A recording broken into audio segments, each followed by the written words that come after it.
La prière est l'une des pratiques les plus importantes dans la vie du chrétien. Dieu attend que ses enfants prient. C'est pourquoi il a créé la prière comme un moyen par lequel nous pouvons l'adorer, confesser nos péchés, lui demander de répondre à nos besoins et aligner nos volontés sur la sienne. Lisons ensemble ce que le Seigneur a dit dans le chapitre 29 de Jérémie. « Car c'est moi qui connais les plans que j'ai pour vous, dit le Seigneur, des plans pour vous faire prospérer et non pour vous causer du tort, des plans pour vous donner de l'espérance et un avenir. Alors vous m'invoquerez, vous viendrez me prier, et je vous écouterai. Vous me chercherez et vous me trouverez, quand vous me chercherez de tout votre cœur. » Mais l'une des questions les plus courantes parmi ces personnes qui prient est la suivante. Comment puis-je savoir que ma prière est parvenue aux oreilles de Dieu ? Il existe quelques signes très simples, mais beaucoup les ignorent et ne les connaissent pas. C'est pourquoi, dans cette vidéo, je vais te montrer des signes montrant que le Père a entendu ta supplication. Amen. Et il y a une chose que tu dois savoir. N'attends pas des tonnerres venant du ciel ou le son d'une trompette pour te dire que ta prière a été entendue par Dieu. Parce que, même s'il a tout le pouvoir et la majesté pour le faire, Dieu souhaite que tu sois si proche de lui que tu puisses reconnaître son action. C'est pourquoi, plus tu es proche de Dieu, plus il te sera facile de comprendre ses signes et de discerner ses réponses. D'accord ? La Bible nous assure que Dieu sait toutes choses. Il voit tout et il entend tout. Rien ne lui échappe. Voyons ce que le roi David a écrit au début du psaume 139. Il est écrit « Seigneur, tu me sondes et tu me connais. Tu sais quand je m'assieds et quand je me lève. De loin tu discernes mes pensées. Tu sais très bien quand je travaille et quand je me repose. Tous mes chemins te sont bien connus. Avant même qu'un mot ne me vienne aux lèvres, tu le connais déjà entièrement, Seigneur. Gloire à Dieu, n'est-ce pas, frère ? Dieu est souverain sur tout ce qu'il a créé. C'est pourquoi la question n'est pas de savoir si Dieu connaît chaque prière qui lui parvient, mais plutôt s'il a l'intention d'y répondre. Et une autre chose très importante à souligner, c'est le fait que Dieu écoute toujours les prières de repentance. Dans l'évangile de Luc, chapitre 18, la Bible nous montre que lorsque nous allons vers le Seigneur avec un cœur humble et repentant, il nous justifie et nous pardonne nos fautes. Amen. Alors maintenant, revenons à la question et voyons quels sont les 4 signes indiquant que Dieu a entendu vos prières. Premier signe, lorsque nous décidons de changer de vie. Lorsque nous choisissons de continuer dans le péché au lieu de nous repentir et de changer de vie, Dieu n'écoutera pas nos prières. Dans Isaïe, le Seigneur a dit ce qui suit. « Quand vous étendez les mains en prière, je détournerai de vous mes yeux. Même si vous multipliez vos prières, je ne les écouterai pas. Vos mains sont pleines de sang. Lavez-vous, purifiez-vous, éloignez vos mauvaises actions de ma vue. Cessez de faire le mal, apprenez à faire le bien. » Un exemple très important de ce signe dans la Bible est raconté dans l'histoire de Nabuchodonosor, qui était le roi de Babylone. C'était l'homme le plus puissant de toute la terre, mais ce qu'il faisait était mal aux yeux de Dieu. En effet, parmi tant de méchanceté, c'est Nabuchodonosor qui a ordonné que Shadrach, Meshach et Abednego soient jetés dans la fournaise ardente, parce qu'ils ont refusé de se prosterner devant l'image qu'il avait faite de lui-même. Et le temps a passé, et à cause de son arrogance, de son idolâtrie, de sa présomption et de son manque de respect envers le Dieu d'Israël, il a été retiré de son trône et a commencé à vivre comme un animal dans un pâturage. Peux-tu imaginer cela ? Et après des années de souffrance et d'humiliation, Nabuchodonosor a reconnu la puissance de Dieu et a décidé de changer de vie. Et je veux te lire ce qui est écrit dans Daniel, au chapitre 4. Regarde comment cela s'est passé. À la fin de cette période, moi, Nabuchodonosor, j'ai levé les yeux vers le ciel et j'ai compris que mon intelligence m'était revenue. Alors j'ai loué le Très-Haut, j'ai honoré et glorifié celui qui vit pour toujours. Sa domination est une domination éternelle et son royaume dure de génération en génération. Tous les peuples de la terre ne sont rien devant lui. Il agit comme il lui plaît avec les armées des cieux et avec les habitants de la terre. Personne n'est capable de résister à sa main, ni de lui dire « Qu'as-tu fait ?» À ce moment-là, mon entendement me revint, et je retrouvai l'honneur, la majesté et la gloire de mon royaume. Mes conseillers et mes nobles me cherchèrent, mon trône me fut restauré, et ma grandeur devint encore plus grande.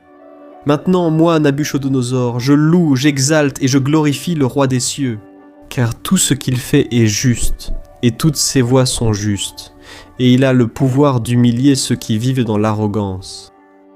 Aussi loin que Nabuchodonosor ait pu s'éloigner du Seigneur pendant toute sa vie, il a suffi d'un changement de direction dans sa vie, pour que Dieu entende son cri, restaure tout ce qui lui avait été enlevé, et le remette à la tête de cette nation. Et, de la même manière, mon cher frère et ma chère sœur, si tu marches dans le péché, faisant ce qui est mal aux yeux du Père, sache qu'il choisira de ne pas t'écouter. Mais si tu changes d'attitude, en reconnaissant le Christ comme Seigneur et Sauveur de ta vie, et en vivant selon sa parole, le Seigneur commencera à t'écouter, et commencera à faire tout ce qui est nécessaire pour que tu vives bien dans n'importe quelle situation. Amen. Et le deuxième signe que Dieu entend notre prière. Nous laissons l'égoïsme de côté. Saviez-vous qu'un nombre absurde de personnes qui se disent chrétiennes, qui vont à l'église et qui ont des dizaines de versets bibliques mémorisés dans leur esprit, le Seigneur n'entend pas leurs prières? C'est vrai. Et cela arrive parce qu'elles font leurs demandes à Dieu de manière égoïste, en ne regardant qu'à ce qui leur plaît. Voyons ce que l'apôtre Jacques a écrit à propos de ceux qui prient en pensant uniquement à leurs propres intérêts. Ele disse assim: D'où viennent les guerres et les conflits qui existent parmi vous? Ne viennent-elles pas des passions qui combattent en vous? Vous convoitez des choses, et vous ne les avez pas. Vous tuez, et vous enviez, mais vous n'arrivez pas à obtenir ce que vous désirez. Vous passez votre temps à vous battre et à faire la guerre. Vous n'avez pas parce que vous ne demandez pas. Quand vous demandez, vous ne recevez pas, car vous demandez avec de mauvaises intentions pour satisfaire vos plaisirs. Très souvent, frères, nous ne faisons pas attention à nos défauts.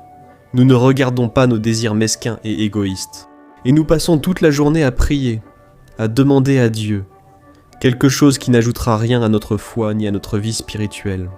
Alors nous implorons Dieu de satisfaire nos caprices, sans comprendre que nous sommes égoïstes, et que, à cause de cela, nous ne serons pas entendus, encore moins exaucés. Cela arrive parce que, quand le cœur est égoïste et qu'il n'arrive pas à voir qu'il se trompe, Dieu préfère rester en silence. Et que les épreuves de la vie enseignent à la personne qui ne sait que demander, se plaindre et supplier, sans se soucier de l'essence de sa parole.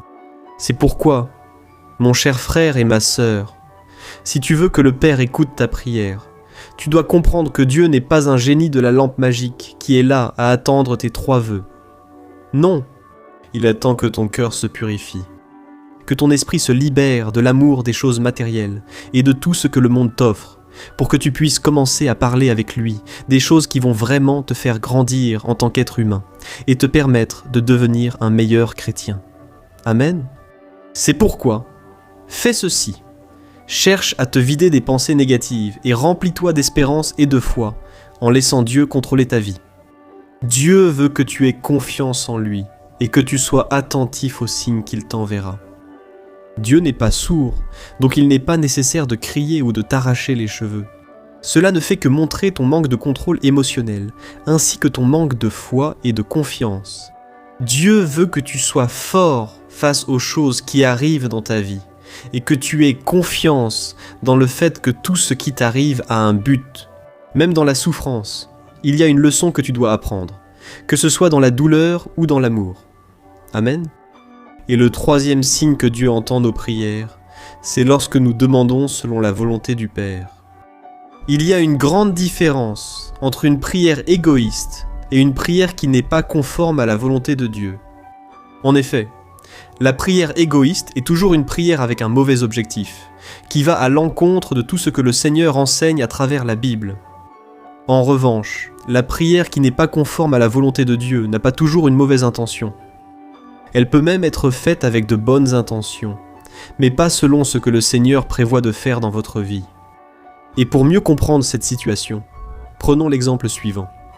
Imaginez que vous travaillez dans une entreprise depuis quelques années et que vous sentez qu'il est temps d'aller ailleurs. Alors, que faites-vous? Vous commencez à prier pour que Dieu ouvre une nouvelle opportunité d'emploi. Mais les plans de Dieu pour votre vie sont différents. La Bible dit « Ses plans pour nous sont bien plus élevés que les nôtres ». Alors, il se peut que Dieu veuille que vous restiez là où vous êtes, du moins pour l'instant, afin que vous rendiez un bon témoignage, pour que vous attendiez avec patience ce que Dieu est en train de préparer. Parce que la Bible dit dans Ésaïe 64,4 que pendant que nous espérons en lui, Dieu agit en notre faveur. Parfois, on croit que c'est le moment, mais Dieu prépare quelque chose de mieux pour plus tard. Alors vous devez rester attentif à ces signes. Et la Bible montre que l'apôtre Paul a traversé un moment comme celui-ci pendant son parcours de foi. Voyons ce qu'il a écrit dans 2 Corinthiens 12. 12. Para impedir que eu me exaltasse por causa da grandeza dessas revelações, foi-me dado espinho na carne, mensageiro de Satanás para me atormentar. 3 vezes roguei ao Senhor que o tirasse de mim, mas ele me disse, minha graça é suficiente. Pour toi, car ma puissance s'accomplit dans la faiblesse. C'est pourquoi je me glorifierai d'autant plus volontiers de mes faiblesses, afin que la puissance du Christ repose sur moi. Regardez cela, frères. Ici nous voyons que l'écharpe dans la chair était une difficulté que l'apôtre Paul a affrontée. On ne sait pas vraiment ce que c'était. Si c'était une tentation, une persécution. Mais la vérité, c'est que Paul avait reçu tant de révélations merveilleuses de Dieu. Et pour qu'il ne devienne pas arrogant, il a souffert de l'écharpe dans la chair, qui avait une origine spirituelle. Dieu a enseigné à Paul qu'il ne devait pas compter sur sa propre force parce que tout ce dont il avait besoin venait de Dieu. Alors Dieu n'a pas fait ce que Paul voulait, mais Dieu a fait ce dont Paul avait besoin. Et Paul a alors compris cela comme un signe. Et il a donc loué le Seigneur. Et il a alors compris que c'est dans ses faiblesses que Dieu se montre fort et que la grâce du Seigneur est suffisante. C'est-à-dire, ce n'est pas par nos mérites que nous sommes sauvés, ce n'est pas par ce que nous faisons, parce qu'en réalité, tout vient de Dieu. Nous ne sommes rien, seulement poussière, et sans la miséricorde du Seigneur, nous ne serions pas ici.